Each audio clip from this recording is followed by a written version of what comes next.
But my offer to you is that you are not a disappointment.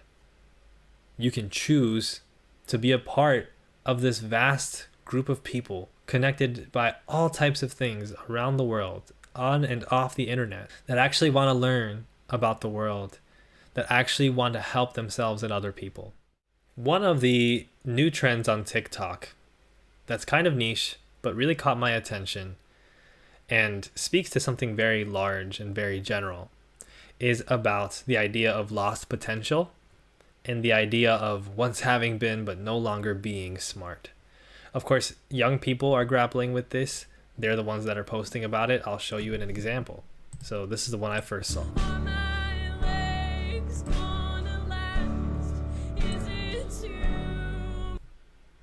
That's a very short video because it's TikTok.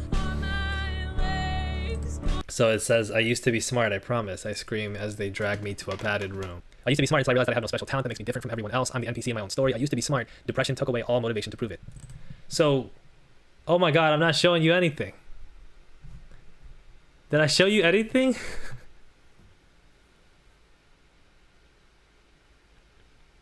I'm going to do that again. This one, another example. I used to be so smart, I say, as I stare at the blank test paper in front of me because I lost all of my academic potential trying to keep myself here during year 10 and 11. I say as I stare at my blank test because, and this person says basically the same thing, but between 8th and 10th grade. Yeah, let me show you this one, which I find is interesting. Realizing I'm the older brother that lost all his potential due to mental health, but I'm glad it was me and not her. And this is like the little sister that essentially the big brother is protecting. You know, so there's tons of examples of these, right? I used to be smart. I screamed as they dragged me to the padded room. I used to be a top student. I cried as I failed another year. I used to be smart. Depression took away all motivation to prove it. I used to be smart until everything in my life became too hard and I became competitive and got an addiction, until I realized I'm currently stuttering over every word and mispronouncing and spelling things. What is happening here? What is happening here? I'm going to offer you my theory of why not only this is happening and why so many people find solace in this as young adults, as teenagers, communicating about this, expressing this often traumatic shared experience.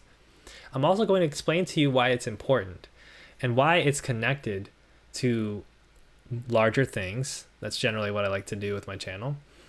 And perhaps most importantly, I'm going to conclude by sending a simple message to y'all, especially if you feel this way, which is that it's not over. You'll never used to be smart, and your life has so much left in it for as long as it's around. So a lot of what people are getting at with these TikToks is a phenomenon that is all too common and all too real, which is that you can have all this bright-eyed vision as a young person and all this potential, and you could be doing well. And then because of things that are completely outside of your control, you suddenly find yourself unable not only to handle the things that are in front of you, but unable to envision a better world for you, unable to feel like there's a solution or like you'll ever become that success, quote unquote, that you were on track to be or that you really aspired to be. How many people have had stories of being told that they're smart from a young age and doing well in school up until a certain point, usually a point that has to deal with trauma in the house, that has to deal with difficulties with socialization, disability, health issues, all kinds of things. You know, how many times have we heard these stories? I'll quickly give you my version of it, which is not the most tragic, but essentially I was one of those kids with potential, right? And I was told throughout my childhood from a pretty young age, like from the time I was like 8, 9 years old, that I had potential, but I wasn't paying attention. I wasn't applying myself. I didn't care enough, right? And this was communicated to me, funny enough, as if that was my failing. Like I just needed to care more without any regard for like, so why doesn't Elliot care more? and get this, maybe we can try to find out how Elliot can care more about class and school. Maybe we can see how we can connect with him more. There was no attempt, right? It's Catholic school, it happens. As it turns out, you know, my brain is wired a certain way that's pretty different. And I always struggled to give my attention to things. I struggled to have energy consistently. And especially as I got to junior high and then high school and saw a lot of difficulties with my family, some of them relating to economic collapse. That's a central part of many of our stories. I became more and more isolated from school, less and less able to engage with it, and more in my own world. And I ended up going down a path that worked fairly well. When I got to college, I was able to get good enough grades. I had a major that I liked, which was journalism, and that's what I still do in a sense to this day. But my experience with the school system was really difficult because there was never any sort of bridge. There was never any sort of understanding. But perhaps deeper than that, there was also this constant need to compare. And this constant need to, as Diva the Eva kind of commented on, this constant need to standardize, to meet standards, to pass standardized tests that, for one, felt unhealthy to me and toxic, but for two, from an early age, I recognized was connected to a larger desire, essentially a bullshit system that chews people up and spits them out for their productivity and perceived value. And school was a place where it was clear you were going to be judged for how well you could meet that standard, for how well you could prove to people that you had value, particularly in the workplace. And so that's become something that I've covered multiple times with my channel. There's a lot of different versions of this, and a lot of you are sharing, really beautiful stories or important perspectives regarding your own version of that story. So feel free to share, what was it like for you in school? Did you ever feel like you were someone who wasted their potential, that you were lost potential, like you were this smart kid, but you did not live up to expectations, you let people down, and or that because of other things that happened in your life, you had to put all of your focus and energy mentally and physically on surviving, on feeling safe, on relaxing because of what was going on at home. So Bloopa just said, to be honest, I was good at exploiting the flaws in school to make myself seem more capable than I actually am because my brain is wired differently. Now I'm suffering the consequence. I think you did something that was smart, to use a silly term in a way. You did something that was clever. You did what was needed, but there's always going to be cracks. There's always slippage for all of us with the school system because the school system doesn't work very well, especially at the thing that it's told us it's supposed to do. What it works at is creating workers, disciplining kids so that they become subjects of the state. We've talked a lot about how the healthcare system is a complete joke, a complete disaster. And so you can imagine, for instance, or very well, how a young person's life might be derailed by them experiencing health issues that are extremely expensive, by them having, conditions that don't get treated, or by health issues that happen within their family, family members passing. We've also talked about poverty and work and how much that drives people's motivations because it's a drive for survival and for attention and appreciation in a society that pretends to be a meritocracy, but ultimately either wants to exploit you or to make you into an exploiter. Pick Stone makes an interesting point here. What about the teachers reading all the real progressive pedagogy and getting silenced by the regime of the traditional education landscape? I taught SPED and gifted, same issues. Gifted kid, this is one of the things that comes up first. And people have a lot of jokes for it. Some of them are very deserving. In regards to a trend that had appeared on social media for a number of years of people saying, I was a gifted kid and I burnt out. I had gifted kid burnout. I had gifted kid burnout.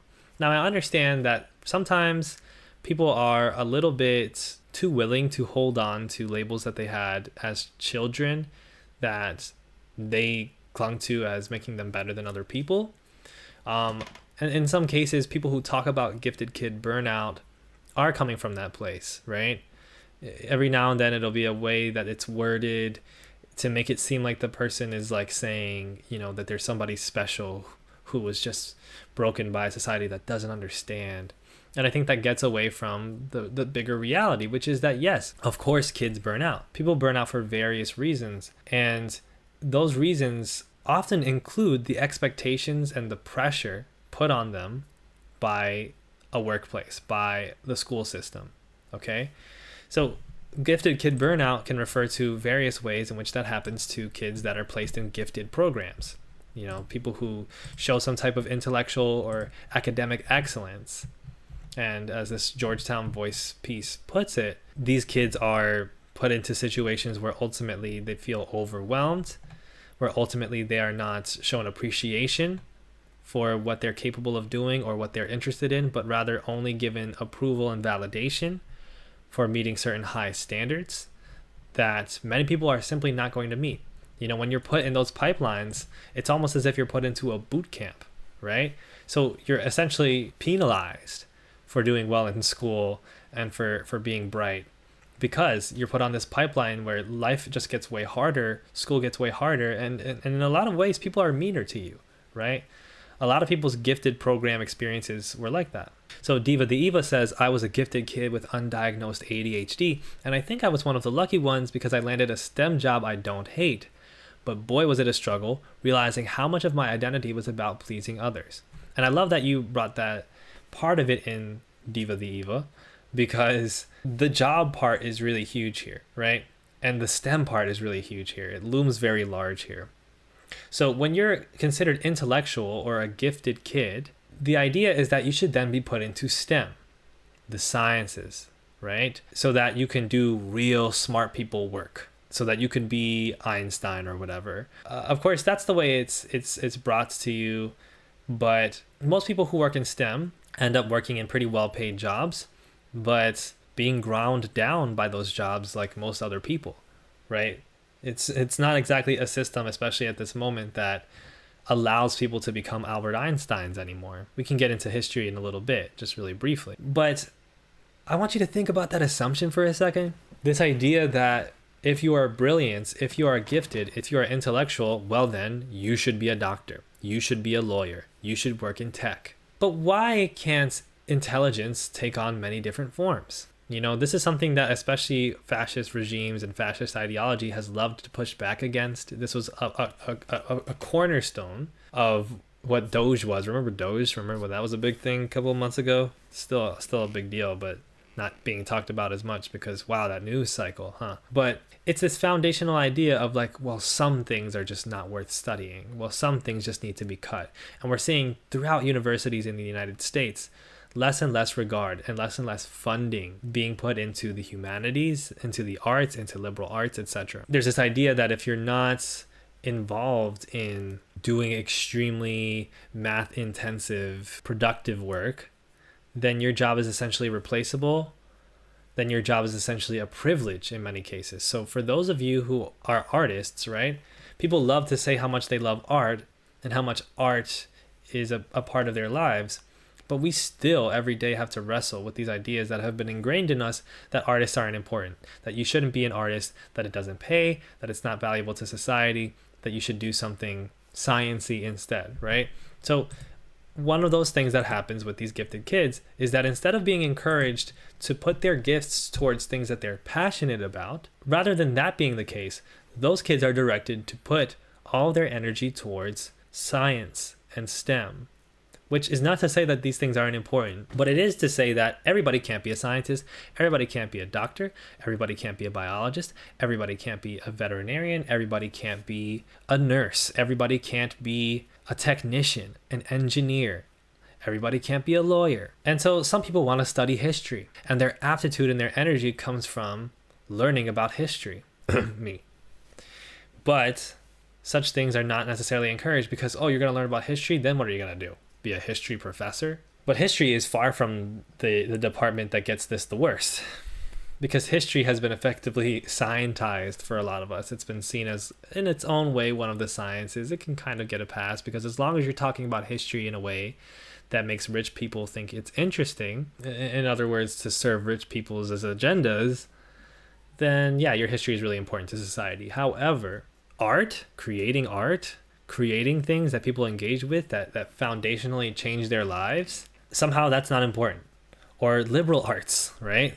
Social sciences. You know how social sciences are soft sciences, they're not hard sciences. So if you study sociology, like studying documented and data backed phenomena that tell us about how we organize ourselves in society, like literally foundational pillar of life, right? Especially in civilization. Yeah, it doesn't really matter. It's almost as if those things don't work to benefit people with money, and so they don't invest in them, or they actively discourage people to invest in them and to participate in them. Because it's almost as if you study society, and if you study political science, or if you study literature and art, you might learn a lot of things about the human condition and the past, and a lot of things about oppression and evil things happening to people.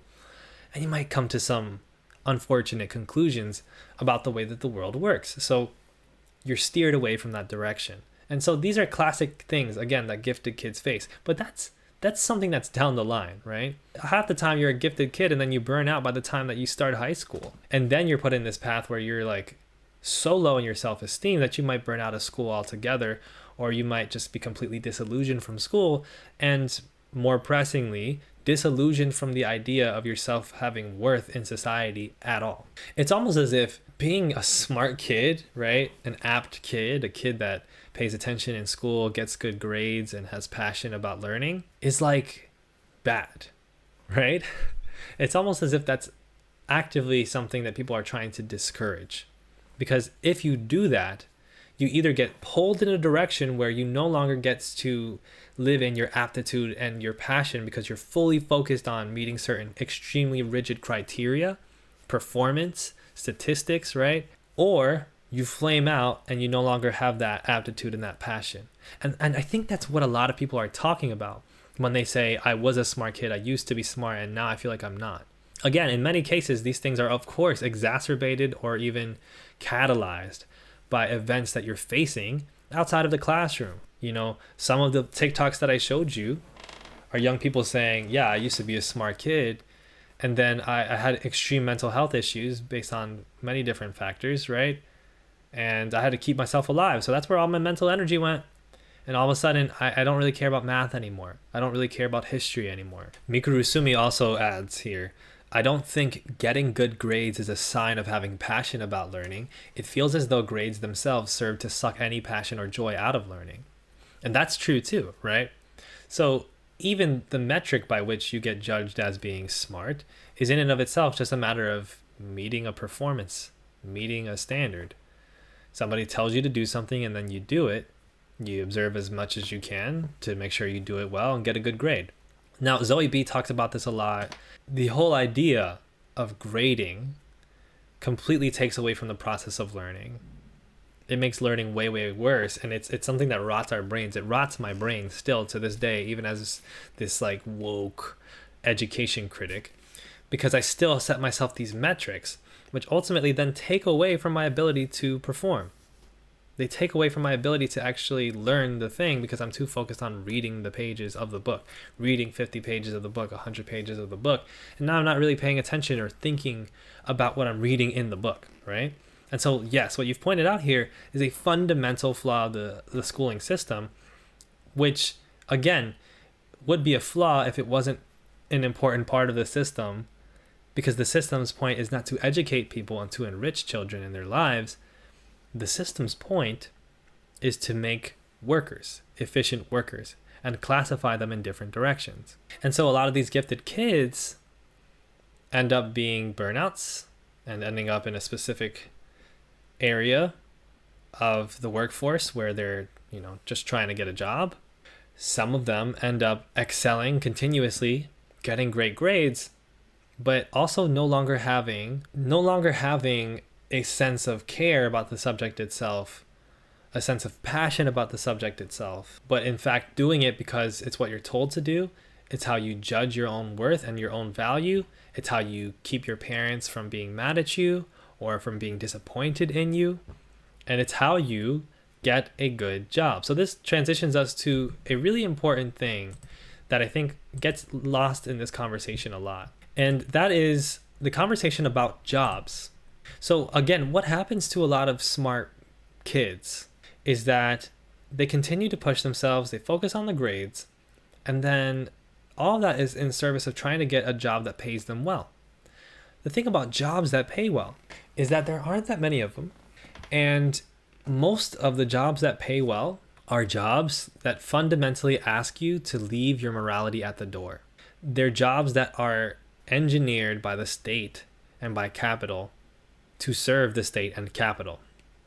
So how many people excel at school or do well enough at school and then are pushed essentially, either by others or by them reflecting on their own conditions, to study something like corporate law or finance, or one of the great examples of this, and this is what really sparked why I wanted to talk about this today, because I found this other TikTok about McKinsey and about essentially another content creator talking about their experience applying for a job at McKinsey. We'll get into what McKinsey is for a second. First, I'll play this and you'll see what I'm trying to get at.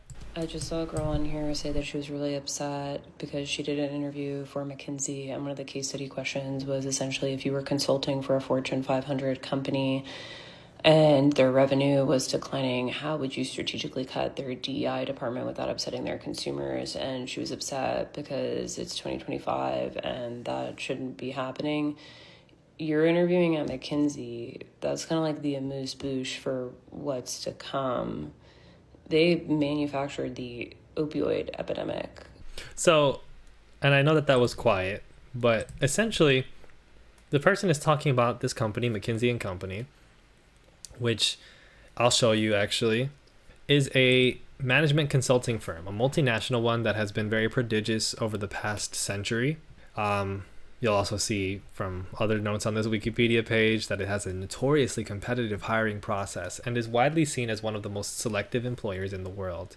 It recruits primarily from top-ranked business schools. And of course, it's the subject of a lot of controversy, but we'll get into that. This is one of those jobs, okay? It's one of those jobs that when you are a gifted kid, the people around you are like, this is what you should do. And that's what you're being pushed to do for the rest of your life, essentially, until you get there, is go get this high-paying job at a prestigious firm, at a prestigious company. Now, what McKinsey does is consulting, and so it works with all types of different organizations on figuring out how to address certain internal issues within those companies. Sounds innocuous, right? Well, as it turns out, as the content creator pointed out in that TikTok, it had a significant role in creating the opioid crisis, this massive drug addiction crisis in the United States, which it's acknowledged its fault in. It's paid out $650 million. And what did it do? It essentially looked at as one of its projects, as one of its amazing projects, that it figured out how to turbocharge sales of the highly addicted opioid painkiller OxyContin for Purdue Pharma. It was a strategy, it was executed, and it worked, said U.S. Attorney Chris Kavanaugh during a press conference on Friday. McKinsey's strategy resulted in prescriptions for OxyContin that were unsafe and medically unnecessary. So there's no sense of like, oh, what's the ethics? What's the morals? Right? Because that's not what big boys do. Big boy stuff is like, we do success. So if we're trying to figure out how to help this particular client, this company, Purdue Pharma, make a shit ton of money off of selling this particular drug, then we figure it out. Okay, and that is far from the only time that McKinsey has had these kinds of unsavory dealings. Okay, this is a good interview that you should check out for more about McKinsey Company. It's from Jacobin. It's an interview with this person named Garrison Lovely, who used to work at McKinsey, by journalist Luke Savage, and it's essentially about these, bright people coming into this company. And as this one person is quoted as saying, an anonymously written expose from Current Affairs is quoted here, "I came into my job as a McKinsey consultant, hoping to change the world from the inside, believing that the best way to make progress is through influencing those who control the levers of power. But instead of being a force for good, I found myself party to the most damaging forces affecting the world. The resurgence of authoritarianism, and the continued creep of markets into all parts of life." So other clients of McKinsey and Company, you might know them, the country Saudi Arabia. Or, everybody's favorite law enforcement agency, ICE, figuring out talent management. He says it was basically like a human resources project to make it a better place to work for people. ICE had a bunch of culture issues, much like Rikers, and I was going to help do an organizational health index, a big survey of everybody, to find out what was driving these problems. Moms, dads, these are the things that your gifted kids are being primed to go do. These are the great jobs that you want your kids to go have, okay? I'm sure you know that because, most of you don't care. But this is the kind of evil shit that smart kids are engineered to do. And again, if you're not able to disconnect yourself from your personal moral compass, from your care, from your interests, from your passions, and if you're not able to fully focus then on performance, efficiency, meeting standards, high standards from rigorous institutions, then you get kicked out of that program. And essentially you have to deal with inferiority complexes for the rest of your life. And this is a really interesting phenomenon that I see more and more discussed because, as you may know, the economy is not great. The economy is not great, and jobs reports are almost always bullshit, but they still reveal that the economy is not great. A lot of people have really, really bad BS jobs, as David Graeber once said. And so conversations are happening about okay, so how do you make money? How do you make money? If you're not a capitalist, which I don't need to get into right now, how that makes you a bad person, and let's just say 99% of cases to avoid an argument. But if you want to use your brain, your smarts, to make a lot of money, then what is it that you do? Well, you work for evil companies. That's like most of the job market for people who really want to make money, really want to make good salaries. This is a piece from 2022. Meet the Young People Working for the World's Most Evil Companies by Sophie Church for Vice. It's a conversation with various young people about their experience working in controversial, arguably unethical industries like fossil fuels, tobacco, and nuclear arms, right? So, you guys just name off the top of your head, what are some evil companies that pay well or that you think might pay well? Might you think of Lockheed Martin? Might you think of Monsanto? Might you think of McKinsey and Company? This actually came to mind too because I saw this other TikTok a little while ago, and it's actually related to a specific ethnic group, Asian Americans, but I think it connects on a much larger scale with people from all over the place.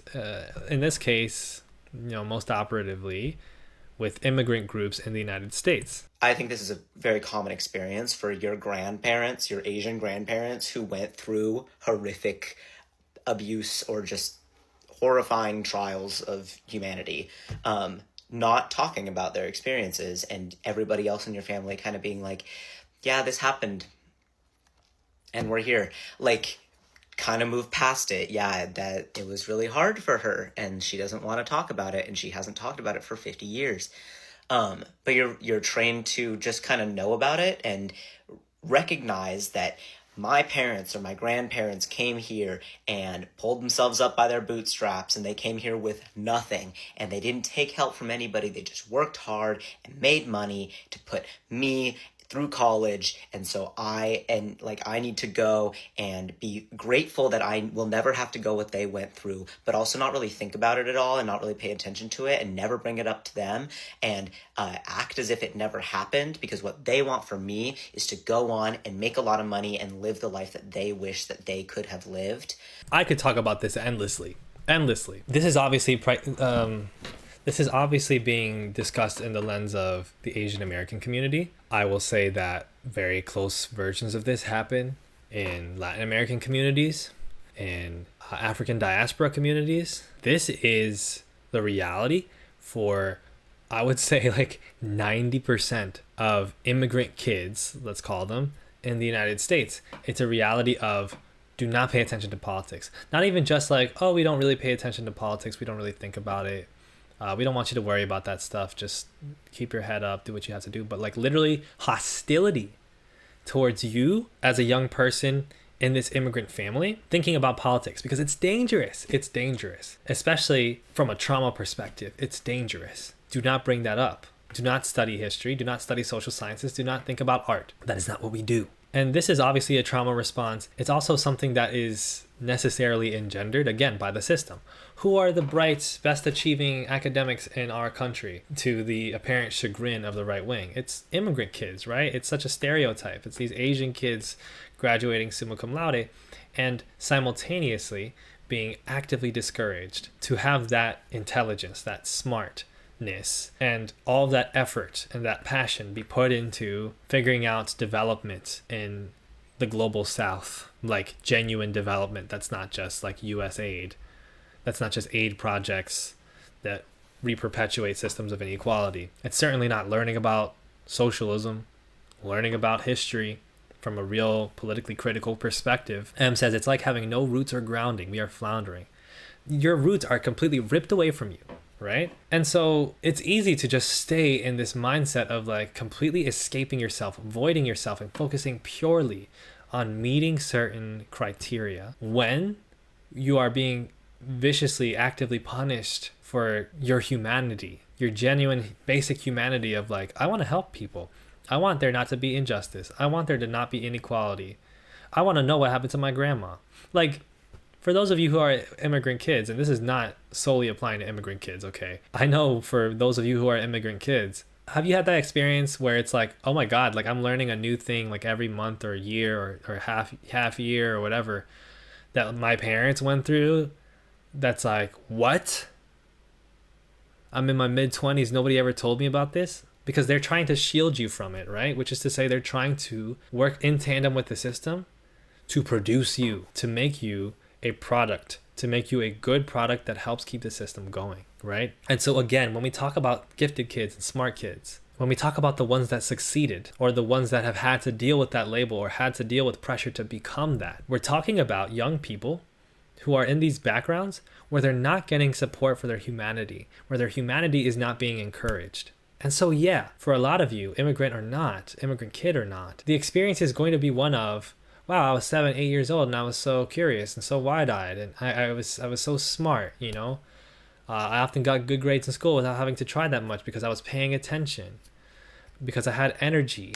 And now I feel like I'm void of it. I'm burnt out. I'm depressed. I'm going through so much darkness. I've been through so much darkness. I had to use all of my energy to just navigate that.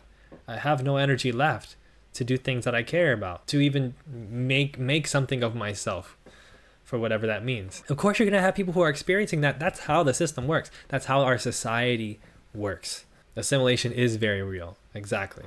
JoJo's Adventure. Like, my parents really survived some bullshit. And JoJo's Adventure said something really interesting earlier, to go back to the point about jobs, right? I worked in defense contracting out of college. I left after 2 years. I got 2 raises and 2 bonuses for no reason, and this was during the pandemic. I deserved it, but they had lots of money to throw. And JoJo's, if you'd like to share like what it was that got you out of defense contracting, that made you want to leave that, I can make some guesses, right? Because there's a lot of people whose stories have been basically like, I worked in defense contracting. It was horrible. I realized that I was working in a field where we were essentially like, you know, making genocide happen. We were destroying lives of people all over the world and making a ton of money from it. And that made me sick to my stomach. But please feel free to share your perspective on it, because again, I think it's so important that we tell these stories and we tell them loudly. We're born as these human beings that care about living beings.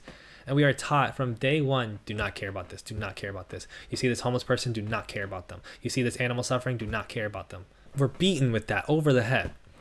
And the more that you go, but I don't want to stop caring. I want to care. I want to do something good. The more depressed you will be. The more depressed and anxious you will become. You know why? Because you are being gaslit, manipulated. You are being beaten down by your environment, full of people who want you to do the exact opposite, who are doing the exact opposite, who are convincing you that you're a failure, that you don't have potential, that you're ruining your potential by caring. It is literally the difference between caring and not caring. Wow, JoJo's. JoJo says they were doing picnics with the police during the George Floyd protests. I came home from a protest and showed up to work later seeing a flyer saying picnic with our heroes or some shite like that. And it's so important that we talk about those rupture moments, those moments where we sat there and we were like, I can't do this. Because it's really important that we broadcast to people, you can still claim your humanity. You can still be human. We will not allow your environment to be fully surrounded by darkness and lack of empathy, exploitation, as God. Jojo said, I quit to become a freelance artist. My bank account is hilarious, but I still wouldn't go back. But it's because of that need to succeed under the system that all of this stuff happens. And let's double back then to the folks that don't make it, that don't even get a chance to become, well-paid professionals in the defense contracting industry. Or I don't know if you saw that video from a while back by Gooby and Doobie, that one guy who was like, I was a neurosurgeon and I quit.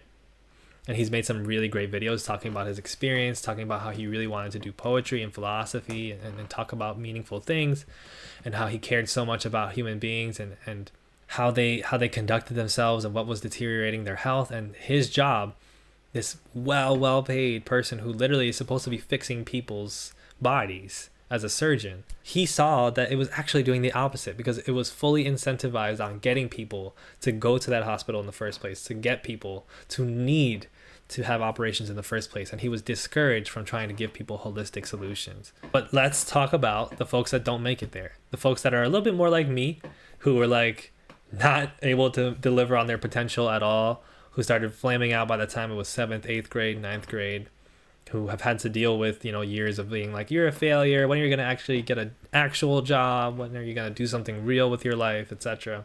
Let's talk about those kids. A while ago, you may have seen a video by me called Are Students Getting Worse? And in that video, I essentially discussed multiple problems with the school system. This was the section that kind of capped off, is that the word? That kind of started off the video essay, wherein I had Lily Alexander voice over a short essay written by a friend of mine about her experience teaching young kids after COVID. People have been mentioning COVID in the chat. But yeah, the COVID-19 pandemic was sometimes blamed as the singular event that destroyed the youth in a way, or destroyed their chances of having a normal schooling experience. This was a commentary about young children, okay? And the kind of conditions that they've been facing in these schooling environments that are underfunded, defunded, and facing massive social and political crises that simply are not getting addressed, because that's kind of the point. To get a sense of whether there's really a crisis. Look at how short my hair like was. That teacher says. Social studies and science is barely taught. In the school I work at, science is treated the same as music class or gym class. The kids have science with an outside teacher once a week. Social studies is taught by the homeroom teacher, but again, if they have time and if they finished reading the math and ELA lessons of the day. They're also taught if a special holiday is coming up, but it's usually like, let's read this passage about, or let's watch this video on and make a craft. Reading, writing, and math takes priority throughout the school day, and it's definitely catered to standardized testing. COVID made things worse. Now students had to be taught through Zoom. Parents had to pull a lot of the weight since they were the ones with their kids now. Many parents had difficulties during these times, whether it was because they weren't tech savvy, they were sick, they were at work, or they had a kid or kids that thought they were on vacation and didn't take it seriously. I don't blame them. The kids had their beds, kitchen, bathroom, etc. at their disposal, so of course some were going to get distracted or not log in at all. And yet, when students were welcomed back to school, they continued like normal. Some students may have adapted during online learning, but that was not the case for the majority. I remember I had to be the one teaching my cousins and the kids I tutored when they didn't understand the lessons of the day, and I became my brother's guidance counselor as he transitioned from being a high school senior to a college freshman. You see what we're communicating here. You have systemic issues that are massive from a young age that students have to face, that do not regard what the student's home life is like, do not regard the science about young people, their attention spans, and certainly do not regard the humanity of the students, the humanity of wanting to connect with people, love, attention, help, all that stuff. The socialization, there's just no conversation about it, or there's no sense of doing anything to address it. And so it becomes incumbent on overworked teachers to overwork even more just to try to compensate for what the system can't deliver. And there's so many great teachers around the world who do their best to do that each day. But when everybody's overworked, of course there's going to be a bazillion more problems, okay? And so again, when you have this kind of system that is fully focused on standardized testing, that has no respect for the necessity of students having their interests engaged with that doesn't relate the things that are being taught to the students in any way other than get these grades, pass these tests, pass these standardized tests, make the school look good, essentially. When you have these systems, of course, most people aren't going to do very well in it, or a lot of people are going to struggle in it. Even if they get good grades, they're going to struggle in the part that you can't quantify, in the part that actually matters deep down, which is their lived experience. They're going to get depressed, anxious, they're going to get angry, they're going to start blaming people, they're going to start fighting, they're going to start having all these attitude issues. And we just actually naturalize that. We say, oh, well, it's the terrible teens, or, oh, well, hormones, or, oh, well, these kids these days with their phones and stuff like that, it just makes it even worse. They have no attention span. A critique of modernity that has no regard for the fact that this is actually a centuries-long problem folding in on itself and getting worse and worse. Okay? So a lot of people, for extracurricular reasons, thus can't even rise to the level of getting those high-paid positions. And a lot of times, the work that they are seen as having to do is not regarded very highly.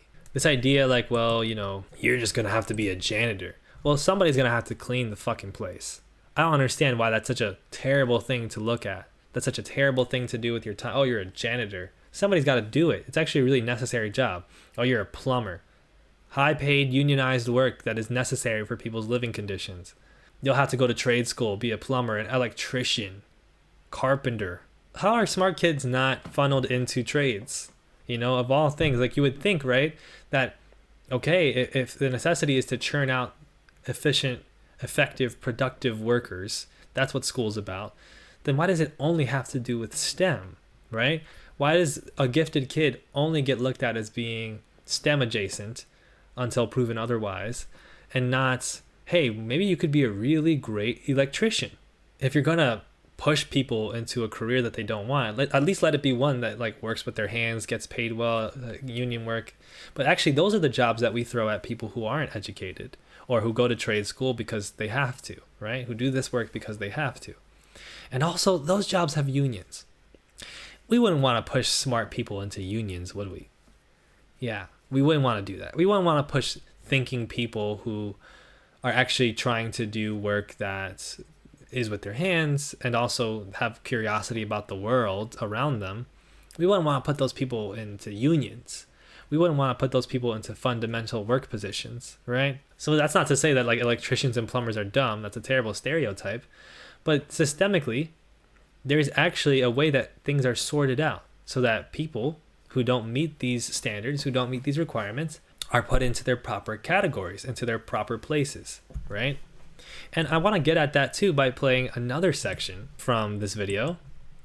This is the class of work section. Now, one of the very first requirements for a man who is fit to handle pig iron as a regular occupation is that he shall be so stupid and so phlegmatic that he more nearly resembles in his mental makeup the ox than any other type. The man who is mentally alert and intelligent is for this very reason entirely unsuited to what would for him be the grinding monotony of work of this character. Therefore, the workman who is best suited to handling pig iron is unable to understand the real science of doing this class of work. Wild. Okay, look at Elliot from the past and his look at the camera here. It says it all. So he's saying you have to be stupid.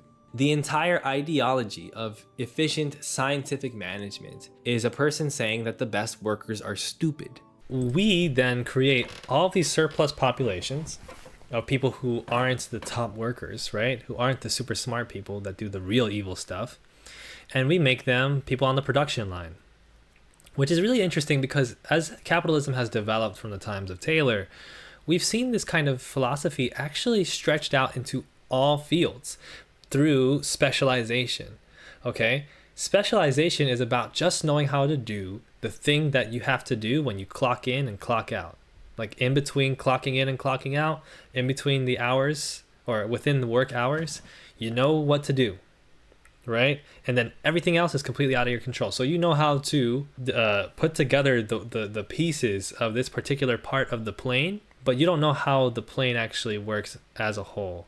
Maybe you have a couple of nuggets of information about that, but you really wouldn't know anything about how to do anybody else's job in terms of constructing the plane. That's something we talked about in our Boeing video. I'm doing a lot of back catalog referencing. And so that has become the thing everywhere.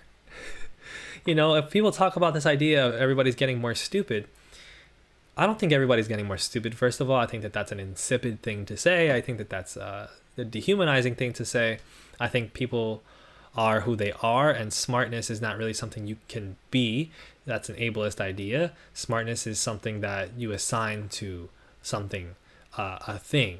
A thing can be a smart idea or a dumb idea. That's how I prefer to use that terminology if I use it. Caveats aside, right? The system has gotten more sophisticated, more efficient, and more, let's say, intelligently designed to orient people to be as unthinking as possible beyond their area of specialization, in which they are very knowledgeable. But that principle still holds, that people who do the most menial tasks, if you don't make it as the gifted kid, or you were never classified as such at all, you were never classified as a smart kid, and the system was like, cool, I'll throw you into this menial job that will produce profit at this rung, and you're good. And you don't have to think about anything else. But again, smart isn't something that you are. Smart is something you can do. So there are no dumb people. And these people that have been classified as dumb people, right? So much of the time, they know that they're not inferior. They know that they have intellectual capacity beyond ability, right? It's not about ability or not. They know that they can think. And they know that they have empathy and care, and that they have valuable contributions to the world. They're wrestling with that, in fact, because what the world is actually telling them is like, no, you're actually not valuable. Simultaneously, it relies on those people's labor to make that system keep going. But it also tells those people who don't earn that much, you're not that valuable. And so when you do this work, you know, you just have to accept that you're not that valuable and enjoy your menial salary. Focus on keeping that as long as you can, because you're extremely replaceable. And that's the big word, right? Replaceable. You're so replaceable. So it creates this prism for which you are now stuck in a different way.